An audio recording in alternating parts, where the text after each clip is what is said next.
après-midi à tous, je vous souhaite la bienvenue à ma 46e vidéo. Je suis l'avocate Nathalie Gonzalez et médiatrice. Cet après-midi, je vais vous parler de la déconnexion digitale. On commence. Qu'est-ce que c'est? C'est un droit des travailleurs qu'en dehors de la journée de travail, aucun email, appel ou information de l'entreprise ne soit reçu. Le droit à la déconnexion digitale, dans quel domaine de travail existe-t-il? En tous face à face, télétravail ou mixte. Je vais vous donner deux exemples, peu importe la profession.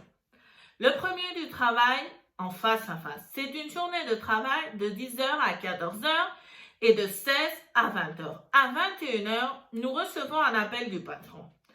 Avons-nous l'obligation de répondre? Non. Pour avoir été en dehors de nos horaires, et pour l'existence de notre droit à la déconnexion digitale. Et si il est 8h du matin, la même réponse. Le deuxième exemple, c'est de télétravail. Le télétravail, comme vous savez, c'est travailler chez nous. Cela ne signifie pas nécessairement que des appareils électroniques soient utilisés. Dans ce cas, l'horaire est différent. Les lundis, mardis et mercredis sont de 9h à 15h et de 16 à 18h.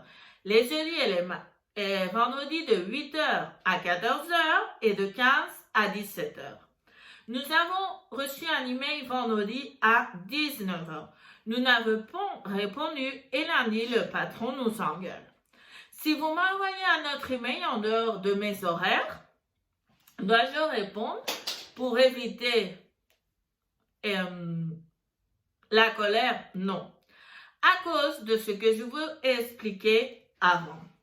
Voyez-vous une différence? Laissez-le moi dans les commentaires. Cette semaine, dans mon blog avocatanathaliegonzalez.com, je vous laisse quelques conseils et recommandations liés à la déconnexion digitale. Ils peuvent être appliqués à n'importe quelle profession et même aussi si vous êtes étudiant. Comme toujours, dans la boîte de description, vous avez mes données de contact et mes réseaux sociaux.